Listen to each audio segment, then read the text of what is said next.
देवशयनी एकादशी व्रत आषाढ़ मास के शुक्ल पक्ष की एकादशी को रखा जाता है।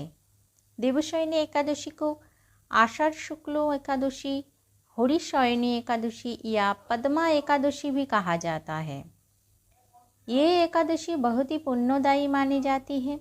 इस दिन भगवान विष्णु क्षीर सागर में शेषनाग की शैया पर योग निद्रा में जाते हैं और 4 मई तक वही विश्राम करते हैं और कार्तिक शुक्ल एकादशी अर्थात प्रबोधिनी एकादशी को जागते हैं। इसी कारण इस दिन को देवशयनी एकादशी कहा जाता है। व्रत कथा।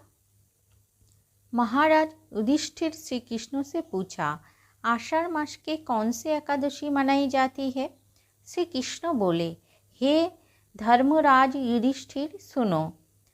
परम वैष्णव नारद मुनि जनकल्याण के उद्धार हेतु एक दिन ब्रह्मा के पास पहुंचा और आषाढ़ मास की एकादशी के बारे जानना चाहा। ब्रह्मा ने बताया, हरि के प्रिय एकादशी है आषाढ़ मास के पद्मा एकादशी। ये एकादशी करते हैं वो मोक्ष के प्राप्त करते हैं, जो नहीं करते वो जन्म मरण के बंधन में बंधे रहते। सत्ययुग के समय सुमेरु पर्वत पर स्थित एक नगर में मंधाता नामक चक्रवर्ती सम्राट राज्य करते थे। ये धर्मपरायण, सत्यवादी और पराक्रमी राजा थे। उनके राज्य में सभी प्रजा सुखी थी, किंतु एक समय उनके राज्य में अकाल पड़ गया। 3 वर्षों तक वर्षा नहीं हुई, जिससे लोग भूख प्यास से पीड़ित होने लगे। राजा बहुत चिंतित हो गए और अपनी प्रजा के इस संकट से बाहर निकलने के लिए वन की ओर तपस्वियों के पास गए। वहां उन्होंने अंगिरा ऋषि को तप करते हुए देखा और उन्हें साष्टांग प्रणाम कर अपने राज्य की परिस्थिति बताई।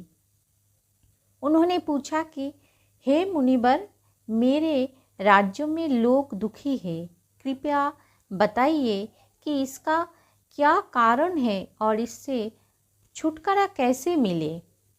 महर्षि अंगिरा बोले, हे राजन, ये सब अधर्म बढ़ने के कारण हो रहा है। यदि आप और आपकी प्रजा आषाढ़ शुक्ल एकादशी का व्रत विधि पूर्वक करे और भगवान विष्णु की पूजा करे तो निश्चित ही वर्षा होगी और सुख शांति का वातावरण लौट आएगा। राजा ने ऋषि के निर्देशों के अनुसार देवशयनी एकादशी का व्रत किया और समस्त प्रजा को भी इसके लिए प्रेरित किया। व्रत पूर्ण होने के बाद इंद्रदेव प्रसन्न हुए और राज्य में अच्छी वर्षा हुई। सभी को अन्न जल प्राप्त हुआ और सुख समृद्धि लौट आई। व्रत का महत्व। भगवान विष्णु योग निद्रा में जाते हैं और प्रबोधिनी एकादशी कार्तिक शुक्ल एकादशी को जागते हैं। ये चातुर्मास इसी दिन से प्रारंभ होता है, जो साधना, व्रत और तप का विशेष काल माना जाता है। इस दिन व्रत रखने और व्रत कथा सुनने से पापों से मुक्ति और मोक्ष की प्राप्ति होती है।